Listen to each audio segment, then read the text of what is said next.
Adventure ৯ লঞ্চের route permit বাতিল। চাঁদপুরের মেঘনা নদীতে যাত্রীবাহী দুই লঞ্চের সংঘর্ষের ঘটনায় এমভি অ্যাডভেঞ্চার ৯ লঞ্চের রুট পারমিট বাতিল করা হয়েছে। শুক্রবার সন্ধ্যায় বরিশাল বিআইডব্লিউটি এর সহকারী পরিচালক মোহাম্মদ সোলাইমান বিষয়টি নিশ্চিত করেছেন। তিনি বলেন, দুই লঞ্চের সংঘর্ষের ঘটনায় অ্যাডভেঞ্চার ৯ লঞ্চের রুট পারমিট বাতিল করা হয়েছে। এ ঘটনায় মামলা দায়ের করা প্রস্তুতি চলছে। এদিকে শুক্রবার সকাল আনুমানিক 10টার দিকে নিজাম শিপিং লাইন্সের অ্যাডভেঞ্চার ৯ ঝালকাঠি লঞ্চ টার্মিনালে পৌঁছলে বরিশাল নৌপুলিশ ও ঝালকাঠি থানা পুলিশ যৌথভাবে অভিযান চালিয়ে লঞ্চটি জব্দ ও 4 কর্মীকে আটক করে।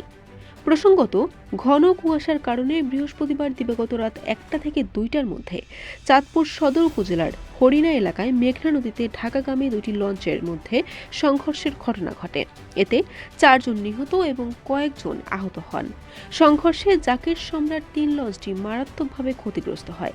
পরে এই ঘটনায় শুক্রবার সকালে ঝালকাঠি লঞ্চঘাট থেকে অপর অ্যাডভেঞ্চার 9 লঞ্চটিকে জব্দ এবং 4 জন স্টাফকে আটক করা হয়।